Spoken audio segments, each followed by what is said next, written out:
مثال کے طور پہ بھوک پیاس، کوئی قدم اٹھاؤ، کوئی مشقت کرو، کچھ اللہ کے لیے خرچ کرو اور اس کے بدلے تمہیں ایک نیک عمل نہ دے دیا جائے.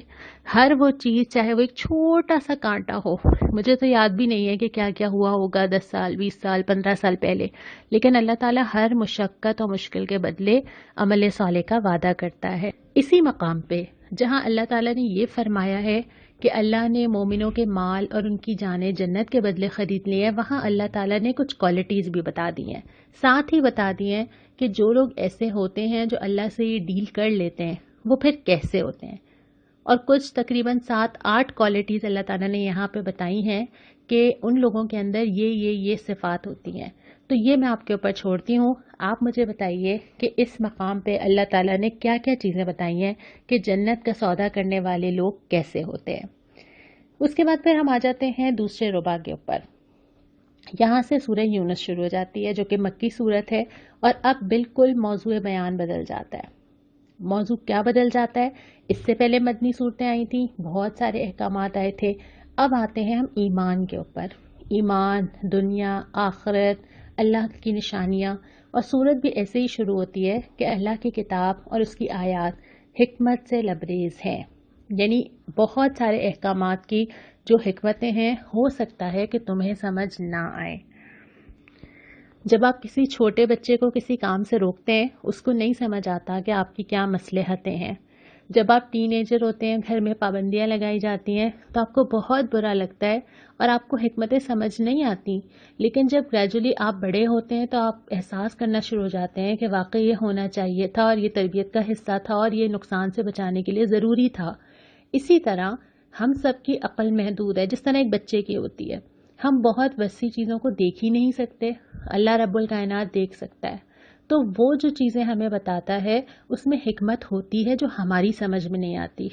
بہت ساری چیزیں ایسی ہیں، بہت سارے احکامات ایسے ہیں جو وقت کے ساتھ ساتھ خود سائنس بھی اور تجربہ بھی پروف کرتا چلا جا رہا ہے، لیکن بہت ساری چیزوں کی حکمتیں ایسی ہیں جو ہماری محدود عقل میں نہیں آتی. تو یہ یقین رکھنا ضروری ہے کہ اللہ تعالیٰ جو مجھ سے اتنی محبت کرتا ہے وہ ان تمام احکامات کے پیچھے میری بہتری چاہتا ہے، جس کو میں شاید اس وقت سمجھ نہیں پاؤں.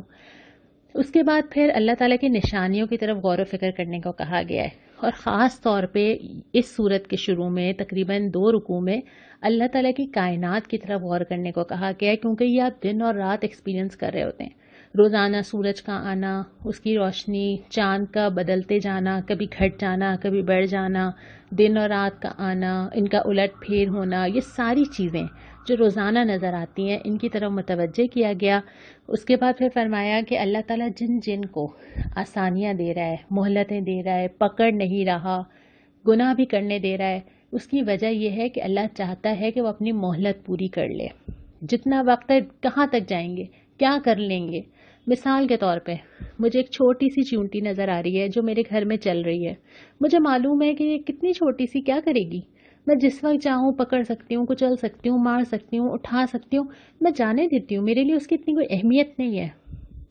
اور میں دیکھتی ہوں کہ اچھا کہاں تک جائے گی. تو اللہ تعالیٰ بھی نا، اللہ کے نزدیک ایک چونٹی سے بھی کم حیثیت ہے میری اور آپ کی.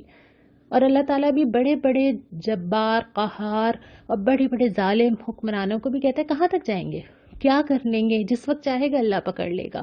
تو وہ جو موقع دیا جانا ہوتا ہے وہ اسی لیے ہوتا ہے کہ اللہ دیکھتا ہے کہ وہ اپنی سرکشی میں کس حد تک جا سکتے ہیں. اس کے بعد پھر فرمایا کہ قرآن میں تغیر یا ترمیم، کوئی چینج ممکن نہیں ہے.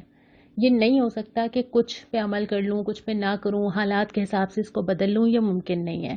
اور پھر یہ فرمایا اگلی نشانی کہ خشکی اور تری میں جو سفر تم کرتے ہو، جہاز میں بیٹھ کے ہواؤں میں، سمندر میں، کشتیوں میں، یہ بھی اللہ تعالیٰ کی عنایت اور اللہ کی نشانی ہے. ایک اور مثال دی گئی، اور یہ مثال تو مجھے لگ رہا تھا کہ شاید مجھے ابھی جتنی سمجھ آ رہی ہے شاید 2 مہینے پہلے نہ آتی، کہ ایک پوری لہلہاتی فصل ہے. انسان کو لگ رہا ہے یہ تو میری ہے، قائم ہے، جب چاہوں فائدہ اٹھا لوں، جو چاہوں کروں، اتنی ترقی ہو گئی ہے، اتنا حاصل ہو گیا ہے، جس لیول پہ چیزیں چلی گئی ہیں شاید کبھی پیچھے نہیں آئیں گی. اللہ تعالیٰ اس کھیت کی مثال دیتے ہیں کہ وہ یکا یا غارت ہو جائے، اچانک سے بھس بن جائے. اور تھوڑے دن پہلے انسان سمجھ رہا تھا کہ میری تو ساری طاقت اور میری محنت اور ساری چیزیں، کیا ایسا اب ہمارے ساتھ نہیں ہوا؟ کہ وہ ساری زندگی، وہ پلاننگز، وہ ٹریولنگ، وہ دنیا، وہ باہر نکلنا، وہ ملنا، ایک مومنٹ لگا اور ہم واپس آ گئے اسی جگہ پہ، بس سب کچھ ختم ہو گیا، ساری اکانومی، ساری پلانز، سب کچھ ختم ہو گیا۔ تو یہ اللہ تعالیٰ نے دنیا کی بے ثباتی کا ذکر کیا ہے کہ جو دنیا نظر آتی ہے نا، یہ اتنی ہی ٹیمپرری اور اتنی ہی بے وقت چیز ہے۔ اس کے بعد پھر تیسرے ربع کے اوپر آ جاتے ہیں۔ تیسرے ربع کے اندر سوالات کیے گئے ہیں، اور یہ سارے سوال وہ ہیں جو سوچنے پہ مجبور کرتے ہیں۔ سوال کیا جاتا ہے کون زمین اور آسمان سے رزق دیتا ہے، پھر سماعت، بصارت کی قوتیں، جسم کے اندر جتنی چیزیں، آرگنز کام کر رہے ہیں، کس کے ہاتھ میں اس کی طاقت، کون بے جان سے جاندار اور جاندار سے بے جان چیزیں نکالتا ہے، کون بناتا ہے، کون تخلیق کرتا ہے، کون حق کی طرف رہنمائی کرتا ہے، وہ ضرور کہیں گے اللہ۔ اللہ کے سوا کوئی نہیں کر سکتا۔ ایک پینٹنگ میں نے پچھلے دنوں کہیں دیکھی تھی کہ ایک پینٹنگ بنانے میں 3 سال لگ گئے، کیونکہ وہ اتنی اس کی مائنر ڈیٹیلز تھیں۔ اللہ تعالیٰ 9 مہینے میں ایک انسان پوری ڈیٹیلنگ کے ساتھ بنا کے تیار کر دیتا ہے، جس میں ماں باپ کا کوئی ہاتھ نہیں ہوتا۔ پھر جو جسم کے اندر چلنے والی چیزیں ہیں کہ انسان کو سانس لینا ہے تو لینا ہی ہے، اور وہ آٹو پہ سسٹم چل رہا ہے، وہ کانشیس بھی نہیں ہے اور اس کا سسٹم آٹو پہ سیٹ ہوا ہوا ہے، یہ کس نے کیا ہے؟ وہ کہیں گے اللہ۔ اور پھر اگلا سوال یہ ہے، تم نے سوچا کہ اچانک عذاب آ جائے؟ اور عذاب ضروری نہیں ہے کتنا بڑا ہی آئے۔ جس انسان کے لیے ان میں سے کوئی چیز رک جائے، اس کا تو وہیں سے شروع ہو گیا۔ جس انسان کی صحت پہ کچھ مسائل آنا شروع ہو جائیں، جس انسان کے رزق میں مسائل آنا شروع ہو جائیں، جس کی سماعت چھین لی جائے، جس کو دیکھنا نظر نہ آنا شروع ہو جائے، تو اس کے لیے تو عذاب کسی نہ کسی طرح شروع ہو ہی گیا۔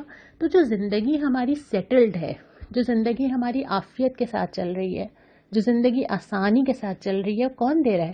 اللہ۔ اور اس کے بعد پھر فرمایا کہ اصل میں جو تمام چیزوں سے بہتر چیز ہے نا تمہارے پاس، جس کی شاید ہمیں فار گرانٹیڈ ہم لیتے ہیں، وہ ہے قرآن۔ یہ ان تمام چیزوں سے بہتر ہے جو یہ سمیٹ رہے ہیں۔ جب بھی یہ آیت پڑھتی ہوں میں کہ ہم سمیٹتے کیا ہیں، میرے گھر کے سوٹ کیسز، میرے گھر میں رکھے ہوئے کارٹنز، میرا فریج، میرے برتن، میرے کپڑے، کیا کیا چیزیں ہم سمیٹتے ہیں۔ اور اللہ تعالیٰ نے فرمایا کہ یہ قرآن ان تمام چیزوں سے بہتر ہے، اور تمہیں خوش ہونا چاہیے، سیلیبریٹ کرنا چاہیے کہ اللہ تعالیٰ نے اتنی بڑی چیز تمہیں دے دی۔ لیکن ہم شاید اس قرآن کو اس طرح نعمت کو محسوس ہی نہیں کرتے، کیونکہ ہم نے اس کو کہیں جا کے ڈھونڈا نہیں ہے۔ جب ہم پیدا ہوئے تھے تو ہمارے گھر میں بہت سارے نسخے تھے، اور ترجمہ بھی موجود تھا، اور گھر میں رکھے ہوئے بھی تھے، اور اس سے محبت بھی تھی، اور جب آتا بھی نہیں تھا پڑھنا تو پڑھا بھی دیا گیا تھا۔ تو یہ تو اللہ تعالیٰ کی نعمت تھی، آنکھ کھلی تو قرآن کو موجود پایا۔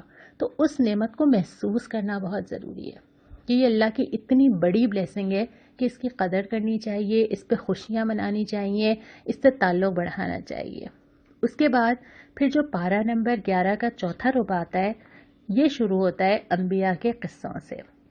پہلے ذکر کیا جاتا ہے حضرت نوح علیہ السلام کا، کہ جس طرح انہوں نے اپنی قوم کو خبردار کیا، اور اس کے بعد پھر مختلف پیغمبروں کا، حضرت موسیٰ کا ذکر بھی آتا ہے، حضرت ہارون کا ذکر بھی آتا ہے، حضرت موسیٰ کا اپنی قوم کے ساتھ نکلنا، حضرت موسیٰ کا دعا کرنا، بنی اسرائیل کا سمندر کے درمیان سے جانا، اور اللہ تعالیٰ کو سمندر کو درمیان سے 2 حصوں میں ڈیوائیڈ کر دینا اور اس میں سے راستہ بنا دینا۔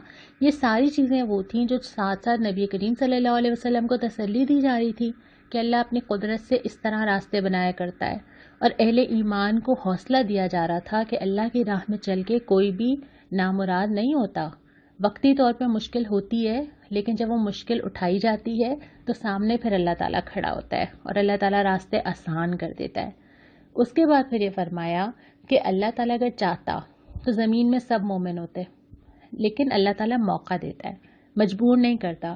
اور پھر وہی سوال دوبارہ اٹھائے کہ ذرا آنکھیں کھول کے تو دیکھو، اور ایک تسلی بھی دی گئی کہ ہم پر حق ہے کہ ہم مومنوں کو بچا لیں۔ اللہ تعالیٰ مومنین کو مدد کرنے کو، ان کی دعا قبول کرنے کو، ان پہ رحم کرنے کو، ان کی توبہ قبول کرنے کو، ان کو برکت دینے کو اپنے اوپر خود ہی لازم کر لیتا ہے کہ جو لوگ اللہ کی طرف بڑھیں گے، پرابلمز ہوں گی، شروع میں مشکل ہوگی، تھوڑا سا سٹیپ لینے پڑیں گے، اس کے بعد اللہ تعالیٰ کہتا ہے کہ جب وہ ڈیسیشن لے کے میری طرف قدم بڑھا دیں گے تو اللہ تعالیٰ ان چیزوں کو اپنے اوپر لازم کر لیتا ہے کہ اللہ تعالیٰ ان کا ساتھ دے، ان کے لیے چیزیں آسان کر دے، ان کو سہولت دے۔ لیکن مطالبہ کیا ہے؟ وہ یہی ہے جو اس صورت کے آخر میں آ رہا ہے کہ یکسو ہو کر اپنے آپ کو اس دین پر قائم کر لو۔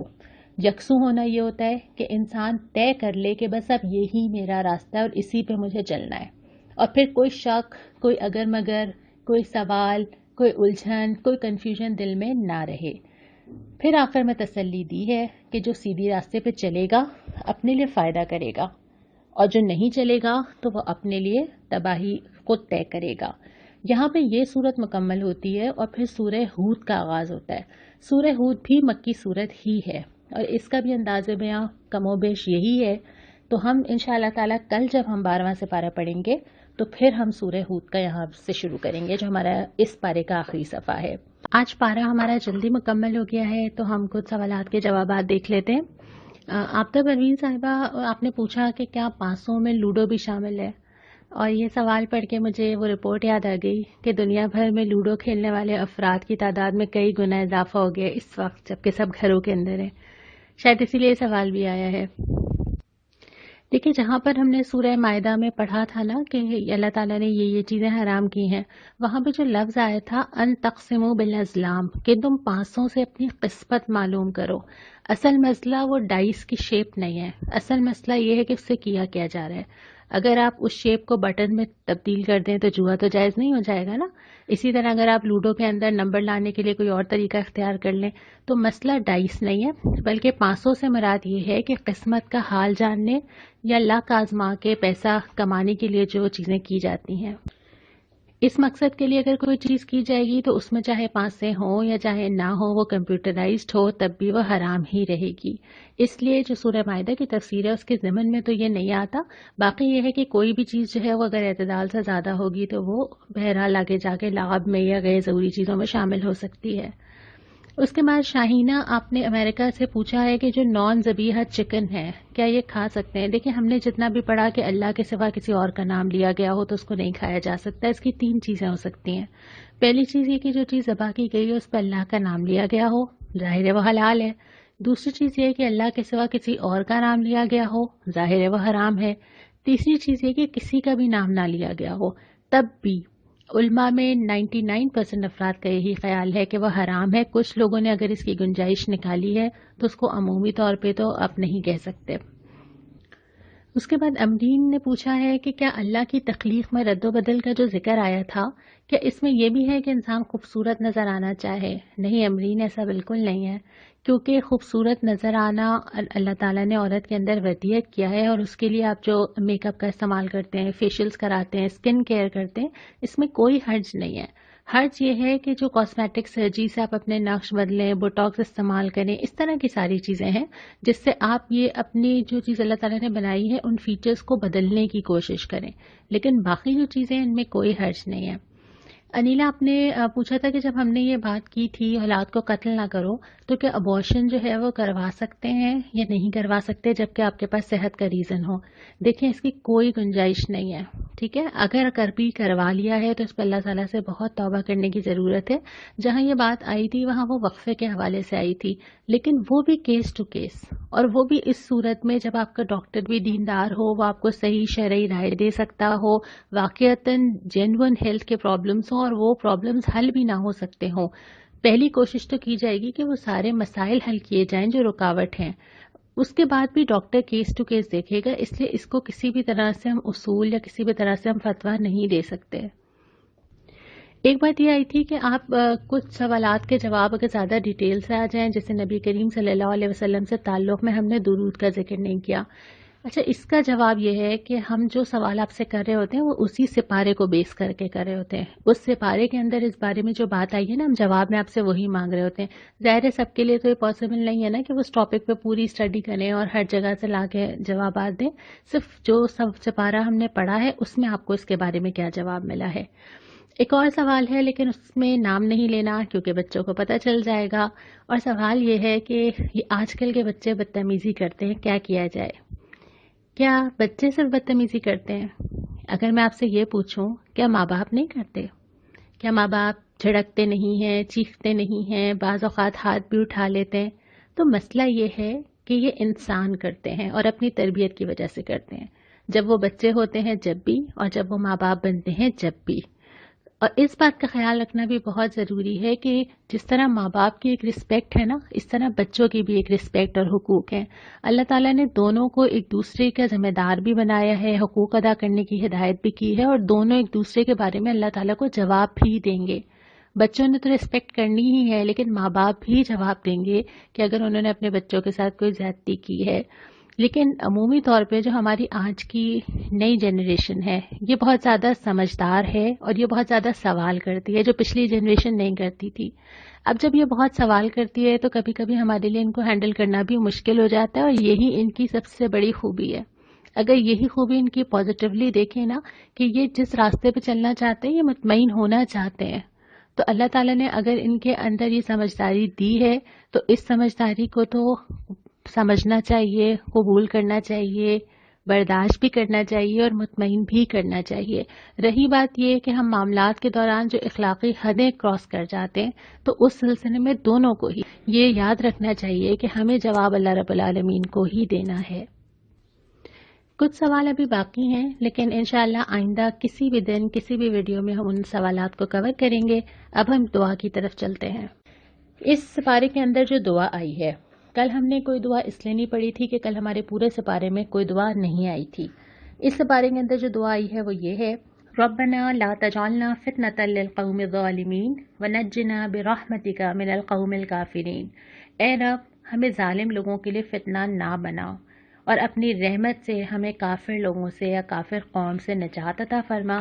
اللہ سے دعا ہے کہ اللہ اپنے دین کے راستے پہ چلنا ہم سب کے لیے آسان کرے۔ وآخر دعوانا ان الحمد للہ رب العالمین۔